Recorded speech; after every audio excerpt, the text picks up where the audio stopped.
داڑھی کا سائز بنانا کیسا ہے؟ جیسے داڑھی کا چھیلنا غلط اور حرام ہے، داڑھی کا سائز بنانا بھی غلط ہے، دونوں برابر نہیں ہے۔ جو ایک دم داڑھی نہیں رکھتا وہ زیادہ بڑا گناہ کر رہا ہے، لیکن جو داڑھی کو یعنی سیٹنگ کر رہا ہے اور چھوٹی کر رہا ہے تو وہ بھی غلط کر رہا ہے۔ پہلا بچہ اور دوسرے بچے کے بیچ میں اگر 1 سال 2 سال کا وقت لیا جائے تو اس کا حلال طریقہ کیا ہے؟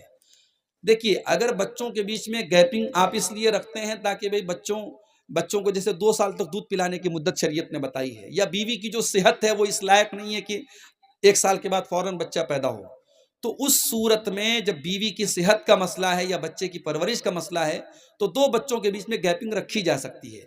اس میں وہ تمام طریقے اپنائے جا سکتے ہیں جس میں حمل کو ضائع نہ کیا جا رہا ہو۔ اگر حمل پریگننسی ہونے کے بعد، گربھ دھارن ہونے کے بعد اس کو ڈسٹرائے کیا جاتا ہے تو وہ گناہ ہے، حرام ہے۔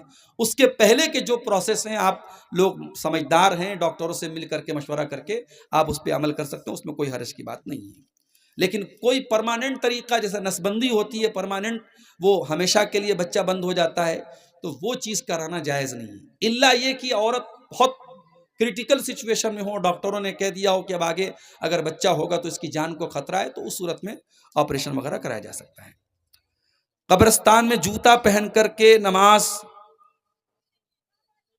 کیا ہے؟ نماز یا مٹی دینے جانا کیسا ہے؟ جا سکتے ہیں، اللہ کے رسول کے دور میں لوگ جوتا پہن کے قبرستان میں جاتے تھے، لیکن جوتا پہن کر قبر پہ چلنا یہ مناسب بات نہیں۔ اگر آپ کے قبرستان میں قبر اور بیچ کا راستہ الگ الگ نہیں ہے تو بچنا چاہیے۔